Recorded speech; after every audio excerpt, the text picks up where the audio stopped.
Welcome to Scorched Earth and a general mid-month reading for the sign of Taurus, Sun, Moon, Ascendant, for the last 2 weeks of March. I hope you are well. I'm using the Tarot of the Abyss for you today.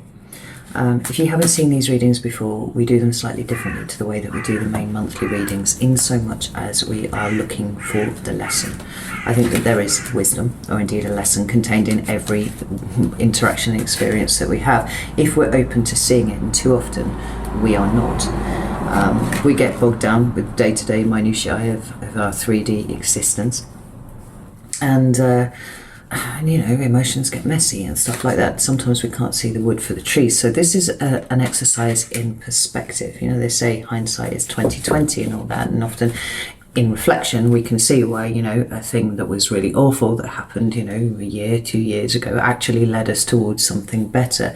This is a process of trying to get ahead of that and trying to see where we are being taken. Now, this could be telling you something about yourself that you need to learn. It could be showing you things that need to exit your life, or in fact things that need to be embraced and brought into your life. We won't know until the cards hit the table, but I'm just going to throw the cards everywhere, apparently. Oh, okay. But it's something that I've used to quite great effect in my life over the last few years, and so that's why I share it with you here. Now, we'll pull 3 cards for each, and we'll end up with some cards of advice. I hope that makes sense. I'm sure it will by the end of the reading, so bear with me a second. You did not. Oh. Interesting. Right. Can I have 3 cards for Taurus? Where is Taurus right now, please? Okay. Okay. We have the 5 of Pentacles. We have the Emperor. That's Aries energy, and we have the Page of Swords, right? So we are very much in lesson learning mode right now, Taurus. It seems like there's something that you're right in the thick of, that you're being asked to kind of get above, get on top of, right? See the positives for certain. Now, if you have watched my videos for any length of time, you will know that I am not someone who subscribes to the cult of positivity. I actually think it's a really, really damaging thing, you know, when we disavow those things that are really, you know, actually quite difficult and challenging in our lives, and we try desperately to look for the positives. Sometimes that can be more damaging than just, you know, facing over whatever it is that is really giving us some jip, as it were. But you've got the Sun, you've got the Star, and you've got the Wheel of Fortune here at the bottom of the deck as the shadow cards. And the 9 of Pentacles is underneath that too. Now, for me, the 9 of Pentacles is about good resource management. It's where you put your energy. But because I see the Pentacles as energetic currency, anything that you can invest becomes a Pentacle. So your time and your care and your effort and your money and your love, you know, whatever it is. The 9 of Pentacles is somebody who is putting all of their energy in the right way. And I feel like you are being shown that a direction that you were trying to go in, perhaps the direction that you were trying to invest all of your pentacles in, was not the right one for you. But that does not mean that, you know, everything needs to become black and gloomy. It just means that it's time for an adjustment of sorts. Eh? With the Sun and the Star and the Wheel of Fortune here, I think that there are very good things that are waiting for you, just not where you are right now. Oh, did we not talk about this in the main monthly reading? There was almost like a rebound that was necessary for you at this point. I'm sure I remember doing this with my hands a lot. It's almost like you have to go to this situation here and either be rejected or lose something that you thought was going to be a go, you know, in order to get you on the path that takes you towards actually what it is that is meant for you here. Certainly with the Sun and the Star and the Wheel of Fortune, we can see that very, very strongly. So we have down here, like I said, is the 5 of Pentacles, the Emperor, and the Page of Swords. And as I said, you're very much in learning mode here, because whatever it was that was the rebound point for you, it feels like it's happening. It feels like it's here. The 5 of Pentacles is a card that deals with poverty and loss, like lack generally. And that can be of anything. because pentacles are energetic currency, right? So this can be ways in that you don't feel loved, or you feel like something is not reciprocated. It could be something that you've invested money into that has, for some reason has not worked out the way that you had planned. Hashtag crypto, anyone? Got burned a little bit with that personally. It can be about affection and not getting the affection that you want. The Five of Pentacles indicates a level of investment in something that has turned out not quite the way that you had planned. And tarot readers like to say, this is feeling left out in the cold. It's feeling isolated. It's feeling separated from that which would give you succor back here. This big building, and we've got these two people who are out here, and they're cold and they're freezing, and obviously what they want is to go and sit by a fire and have something to eat. The point is, it can also be a fear of those things, and if it is a fear for you, then this is a really, really useful teaching moment for you to learn something about yourself. What is your greatest fear? If the spectre of the possibility of this came up for you, what would it be, and why does it frighten you so much, Taurus? Here's an opportunity for you to really learn something about the way that you are constructed and the way that you respond to the world, right? But despite the fact that card is quite gloomy in some ways, I don't get a sense of gloom off this reading for you. I mean, it'd be very difficult to do that with all of these beautiful cards at the bottom of the deck here. Anyway, but the fact that we've got these two, we've got the Emperor and then we've got the Page of Swords. Like the Emperor is a card of really getting on top of your shit. It's about planning. It's about strategy. It's a card sometimes of going back to the drawing board. So what you chose to do, what you chose to invest in, for whatever reason didn't turn out right. Are you going to sit and mourn over that, or are you going to go back to the drawing board and replan, re-strategize, redirect yourself? The Emperor is a card of being in charge, and it's Aries, It's the initiating point of the zodiac.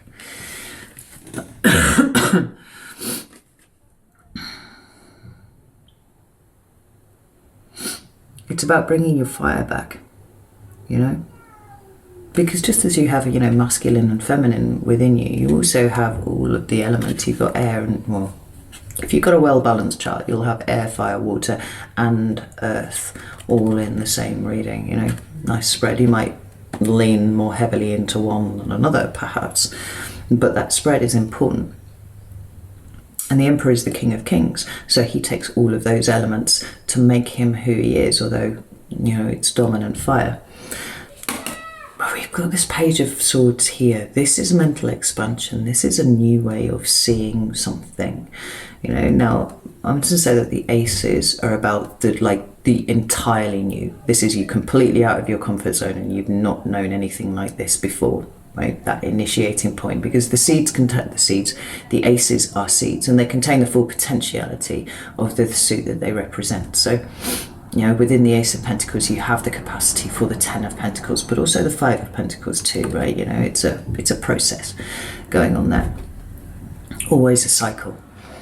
With the Pages, it's about a redirection for me, I think, rather than this just brand new thing. It's taking something that and it's expanding it. Now, whether that is you or whether that is your understanding of the world, which obviously has had a foundational point, before now, will be different for each of you. But nevertheless, it's kind of like, well, things aren't the way that I thought they were. They're actually a little bit more like this.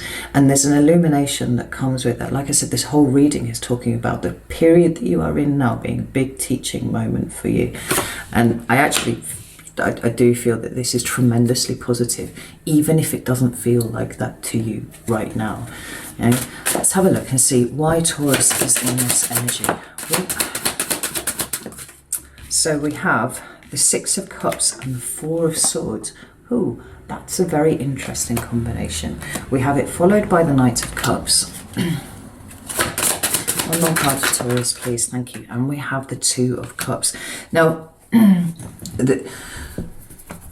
I feel like in the main monthly reading there was a bit of a leaning into relationships being the thing that was not turning out quite the way that you had anticipated. And remember that that does not have to be romantic relationships. That can be familial relationships, that can be friendships, it can even be business relationships, right? Got the Five of Wands there. Ooh, and the Devil and the Moon underneath that, and the Seven of Cups. Holy crap.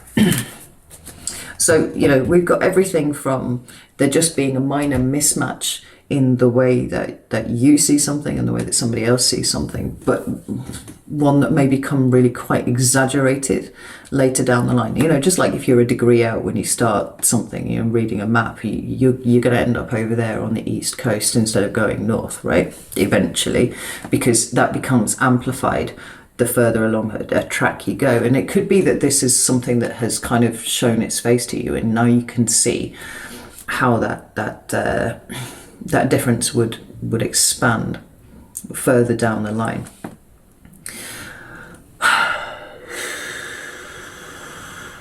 For others of you, it could be you know, a lot more serious than that. You could have been falling out with people. You know, you could have had a real set to with people that you know who you thought a different way, and actually it turns out that they think very differently. I mean, the question for you, Taurus, is whether that should be enough to have you completely withdraw from them.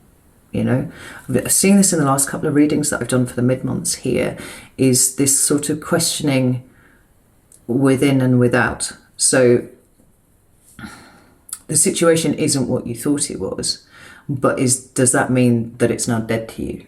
Or is it possible for you to be able to still find the ways in which you are alike and place more emphasis on those rather than the ways that you are different? You know, she used the example of my best friend from a long time ago who's was a Pisces, Pisces chap.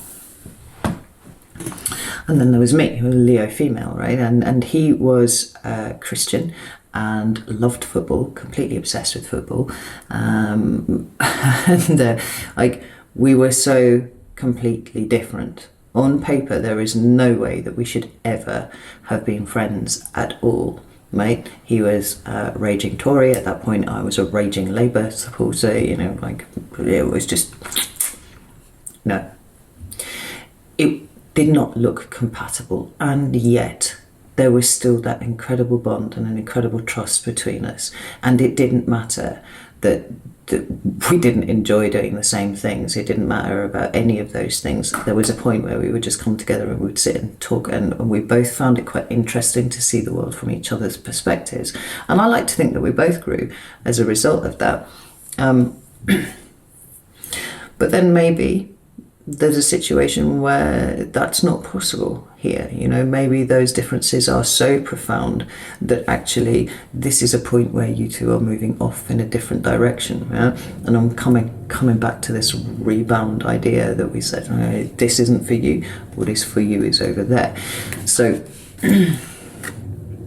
I said these two cards were very interesting, and they are, because we've got the Six of Cups here and we've got the Four of Swords. There is something here about making peace with your past, or making peace with a memory of the past. Now, whether this involves a person, or whether this is the ways in which you have been triggered by the person that you're rebounding off here, it seems like it's throwing loads of stuff up for you, and it's giving you an opportunity to heal it, you know. In order for you to heal a thing, you must first know that it's there, and often we don't, particularly if we've been piling, you know, plasters over the top of it, and band-aids for, you know, American of you, you know, and then maybe it's wrapping it up in bandages and going, oh, I'm fine, everything's fine. You know, you've got to really expose that wound before there's an opportunity to sluice it out, to get all the muck out, you know, and then give it a chance to heal properly, because this is a card of healing too. It's a card of taking a break, taking a step back, but it is a card of healing, and we've got something from the past that's being indicated here. So maybe it's very uncomfortable. I mean, we'll notice that it's coming up underneath this Five of Pentacles. Maybe it isn't what you wanted to hear. Maybe it has exposed things that you thought you had dealt with, but now you have an opportunity to deal with them properly. Because the next card that we got is the Knight of Cups here. This is almost a way in which you can be more open from the heart than you thought was possible. And maybe it is because you can be compassionate towards somebody who has done you wrong, or maybe compassionate towards somebody who holds such entirely contrary views to you that you just cannot possibly continue a friendship. You know, remember that I'm putting the emphasis on relationships here now because they're actually a really useful way of showing examples, but this could be in any direction, you know, of your life. You're going to take it as it resonates to you, right? The Knight of Cups is about coming from a heart-centered place and a fully open place. It's a card of Pisces, actually, interestingly, right in the center of your reading there. And it's making sure that anything that might have been blocking you from the past is now eradicated, right? It's given an opportunity to exit stage left. And the last card that you've got is the Two of Cups. Now, yes, this is about relationships, but it's also, it's a bit more than that, right? It's about intimacy. It's about shared goals and shared visions and shared, you know, this coming into a sense of alignment with someone else. And I feel like there's a softening of your position here.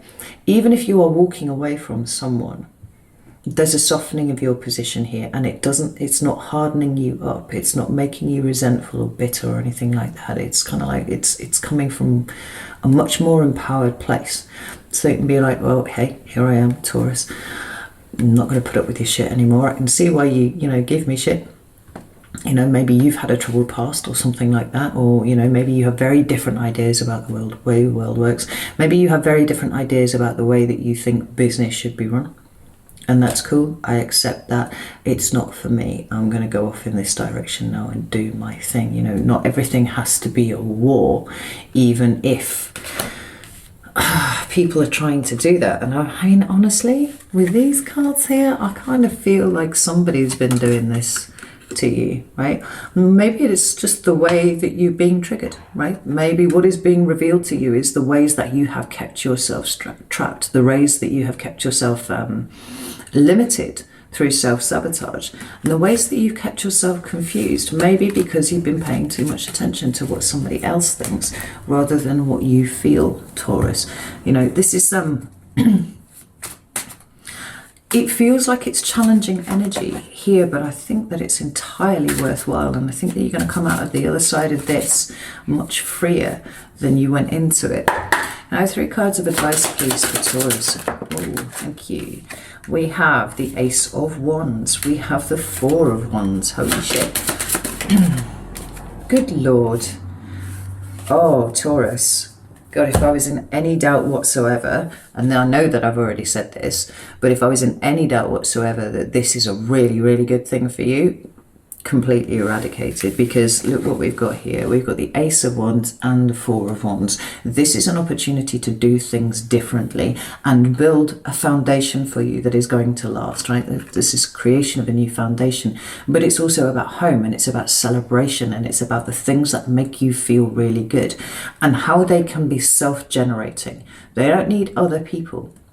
But the thing is, particularly with the Ace of Wands, like when you light your beacon and you go, no, I'm going to do things differently, I'm going to do things my way, what you tend to attract towards you are people who also resonate at that frequency, who respect the fact that you do things that way and find it much easier to live with that than, say, perhaps the people that you've been trying to do it with right now. 10 of Cups. Magician and the Queen of Wands. Like, this is a point, Taurus, to get very, very clear about what it is that you want, right? Very clear about what it is that you want. And I think for some of you, you just want a different tribe. You want a different class of people to be involved with your life. You want to find people who are resonating at your level, because for whatever reason, it's become clear to you that the people that surround you at the moment, 1 or 2 people, or maybe everyone, are just not doing it for you, right? You have everything that you need. You don't need anything else. You don't really need anyone else.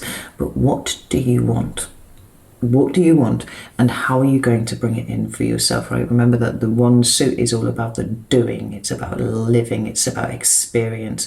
But this is about having confidence in what it is that you are choosing for yourself, having confidence that you can manifest exactly what it is that you want at this point, right? So something's not worked out, that's cool. That's got you a step closer to something that is going to work out, you know?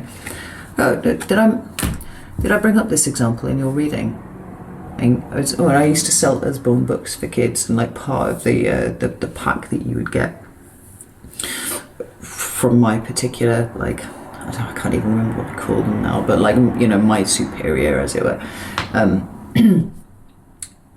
was a page of just 100 roses, and when somebody said no, you just had to tick one of those off, and it said at the top, you know, every no is getting you closer to somebody who will say yes. And so it changed your perspective about no and about rejection, you know. And I think that that's a really important thing to know, because if you're looking at it like, fuck, it's another rejection, it's another way in which things have gone wrong, it's another way in which it wasn't the thing that I wanted, if you can kind of pull back from that and go, well, actually, I've probably got at least 100 no's to go through before I get to a yes, possibly even more, then there's a certain amount of excitement that comes from the point where you get to cross off one of those tiles, and it's like, well, here we go, here we go, here we go, it's getting closer and closer and closer. Now, whether that is, you know, particularly helpful in Usborne books, I think it probably is, right? It's an interesting way of reframing difficult things that happen to us, and I do think it's a valuable thing for you, because I think that you're very, very close to what it is that you actually want, Taurus. But what your higher self actually wants, rather than what you have kind of clamped onto. Because remember that the card before this one is the Four of Pentacles, and that's about holding on too tightly to things. It is really kind of getting all limpet-like on an idea, on an expectation, on something that we want, right? The Five is where we lose that. And what we've got here is you kind of making peace with that, and then, you know, almost by accident aligning yourself to the energy stream that is taking you towards the thing that is actually for you. So, like I said, I actually love this reading for you. I think it's brilliant. And I think at some point in the future you will look back at this and either feel like you dodged a bullet, or, you know, at least see that it put you on a path to something better. But I appreciate that that can be difficult to deal with in the present. So I'm going to leave it there. Know that I love you all very, very much, and I will see you soon.